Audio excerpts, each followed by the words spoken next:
gobernación del reino, recibe estas noticias en Génova, cuando ya volvía, y llega a Castilla y se hace cargo de la segunda regencia. La segunda regencia.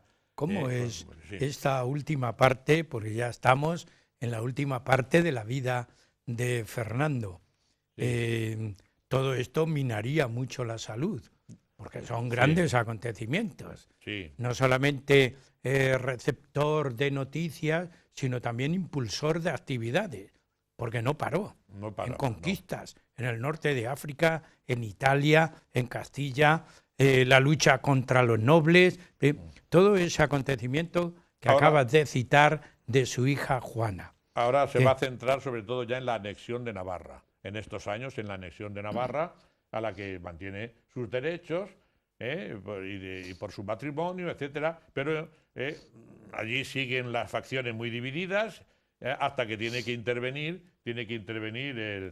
su primo, el duque de Alba, con el ejército para pacificarlo y para que ya, bueno, pues se titule definitivamente también rey de Navarra, con lo que ya quedan anexionados todos los territorios de la península, a excepción de Portugal, que la van a heredar, en principio la tenían que heredar, puesto que se han unido en matrimonio, su hija, su hijo, etcétera, se han unido en matrimonio con las princesas de Portugal, y ahí viene. Y ya iniciamos el último viaje de Fernando. No obstante, tengo que decir antes que doña Germana, que había tenido un hijo y había vivido muy poco tiempo, apenas unos días, insiste en tener un hijo, incluso él, para dar en la jeta, digamos, a la nobleza castellana que no le quería, les amenaza con tener sucesión con doña Germana.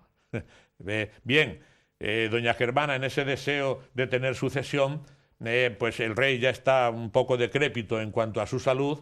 ¿Y cuál fue su última enfermedad? Pues según cuentan los biógrafos, a partir sobre todo de un brebaje, de una pócima que le dio a beber doña Germana. No sabemos si con el beneplácito de él mismo, lo dice Pedro Mártir que picó en el anzuelo, una pócima, un afrodisíaco muy fuerte, que no vamos a describir aquí, porque ya. era un poco vomitivo de lo que estaba conformado aquel brebaje. Lo cierto es que él le vinieron unos vómitos y unos trastornos estomacales tremendos, y eso añadido a ciertos trastornos también de gota que padecía, le provocó una hidropesía, etcétera, y estamos en 1515, el último viaje.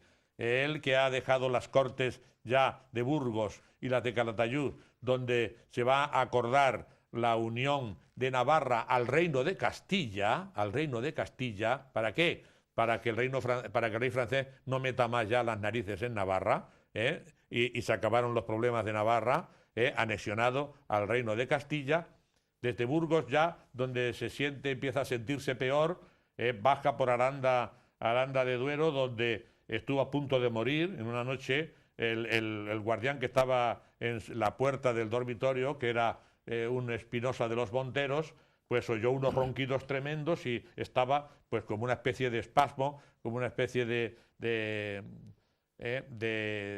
había perdido casi la respiración, pero no obstante le hicieron reaccionar y pudo salvarse de lo que no sabemos si de un infarto o de uno de estos trastornos del sueño, ¿verdad? Lo cierto es que él sigue buscando, cuando se ponía malo en un sitio, se agravaba, se cambiaba automáticamente de lugar. Huyendo del invierno, pues avanza, camina por el sur, por Extremadura, hacia Guadalupe, con la idea tal vez de llegar hasta Granada. Bien, lo cierto es que entra por Madrid, Casarrubios, en Cazalegas, que está el 11 de noviembre, y allí en Cazalegas, pues escribió algunas cartas a su hijo, a su nieto Fernando, que era su favorito, y allí acude doña Germana y acude incluso su hija doña Juana, porque saben que ya va muy Sí, enfermo. sí. En Cazalegas, y allí ya en la jurisdicción de Pepino, se conserva una encina enorme, una encina milenaria, con el nombre del columpio de doña Germana, que parece ser que ella se paseaba por allí y allí de las ramas de ese espécimen, fíjate qué maravilla de encina, la encina de doña Germana, en este último viaje, allí ella se paseaba y tal vez ahí le llaman el columpio de doña Germana de Foix. Podemos citar sí. ya el Último Testamento. Sí, ya estamos terminando. Sí. No, digo que si ya hay en la época del Último ya Testamento. está, sí, en este ya aparece Adriano de Utrecht también, y entre Plasencia, Trujillo, donde vive en Plasencia las últimas Navidades, en Trujillo, por la fiesta de Reyes, le hacen una fiesta de toros, y ya van dando forma al Último Testamento, y en el lecho de muerte que va a ser, según va de Trujillo a Guadalupe, en Madrigalejo ya enferma tan gravemente que se teme que no va a llegar a Guadalupe como era su intención, y muere en Madrigalejo. El testamento pues es precisamente nombra como heredero a Carlos. Adriano de Utrecht, que ha venido desde allí, desde los Países Bajos, porque él es el preceptor de Carlos. Bueno, pues acuerda que el heredero tiene que ser el nieto mayor, ¿verdad? El hijo mayor de Juana, aunque él tiene predilección por Fernando porque le ha tenido a su lado, pero claro, es el segundo, y en la herencia de la monarquía eso es inexorable, y Carlos va a ser nombrado heredero, regente va a ser nombrado Cisneros, ¿verdad? Son los dos, digamos, capítulos fundamentales del testamento último de Fernando. Estamos en la última parte del Sí. programa. No completaríamos si no hiciéramos una recogida de datos, de pensamientos de la figura. Hemos hablado mucho de Fernando II, del rey católico, pero ¿qué valoración podemos hacer final en esta última parte? Como persona, como político, incluso como marido y Sí. como padre. ¿Qué figura y qué destacamos de la figura? Bueno, él como marido y como padre, bueno, también tuvo sus deslices, tuvo hijos e hijas bastardas, naturales, Alonso, al que nombró regente en Aragón, en el testamento, Cisneros es regente de Castilla y Alonso, su hijo, es regente en Aragón.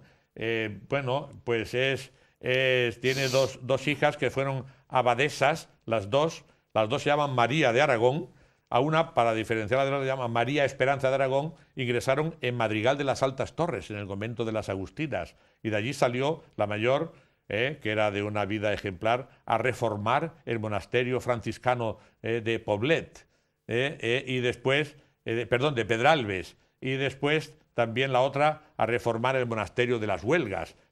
Dos hijas, dos tías del emperador Carlos V, que las va también a mantener en el convento con sus limosnas, ¿verdad? Bien, Fernando es el gran rey que termina la unificación de España. Después se va a consumar porque va a heredar todos los estados Carlos V, pero la labor la hace él. Que ha nacido como un segundón, que no iba a ser ni rey y que termina siendo primero rey de Sicilia, luego rey de Castilla, rey de Aragón, rey de Nápoles y rey de Navarra. Es la historia del progresivo engrandecimiento de España. Si a todo esto se añade que España ha descubierto y está conquistando un inmenso territorio en las Indias, vemos que es el rey, junto con su esposa primero Isabel, que más ha engrandecido a España. Él decretó en su testamento ser enterrado junto a su primera esposa, la más excelente mujer y esposa que rey alguno haya podido tener. Así la define. José María, solamente nos queda escuchar alguno de esos poemas que tú siempre tienes preparado sobre los personajes que estudias. ¿Podemos escuchar algo? Pues vamos a ver una evocación de la muerte de Fernando el Católico, precisamente recuperando toda esta historia de su último viaje. Año 1515 fue la señalada fecha en que el gran rey don Fernando su último viaje emprendiera, él que fue un gran rey viajero por las tierras extremeñas, camino de Guadalupe, donde la Virgen Morena en su grave enfermedad le ayudara y protegiera. De Madrid, por Casarrubios va la comitiva regia. El día 11 de noviembre pernoctaba en Cazalegas. Aquí su hija doña Juana y doña Germana esperan. El rey ya va muy enfermo, incurable su dolencia. En Cazalegas firmó, con gran recato y urgencia, una carta a don Fernando, nieto de su preferencia. Desde aquí siguió el viaje por Talavera, Oropesa, Plasencia, Trujillo y otras más humildes aldehuelas. Quería orar en Guadalupe ante su Virgen morena, pues presentía la muerte de día en día más cerca. Mas no llegó a Guadalupe la gran comitiva regia ni el rey que la presidía. En una cercana aldea llamada Madrigalejo se agravaba la dolencia y moría el rey Fernando. Los que le asistieron cuentan que sus últimas palabras fueron: «Oh Virgen morena, que desde tu monasterio en todo mi reino reinas. Oh esposa mía Isabel, mujer fiel y santa reina, que desde el cielo que gozas a nuestra España gobiernas. Tomad mi alma pecadora y conducidla en presencia de Dios Todopoderoso, para que Él me conceda, por vuestra intercesión santa, la felicidad eterna». Así murió el rey Fernando durante el viaje que hiciera, el último de su vida, por las tierras extremeñas. Hoy España, conmovida, con gran honor lo recuerda, 500 años después, para memoria perpetua. Pues José María, muchas gracias por este final y amigos, a ustedes también agradecerles la atención al programa y iniciamos el 5º centenario de la muerte de Fernando II de Aragón, el rey católico. Muchas gracias y hasta el próximo programa.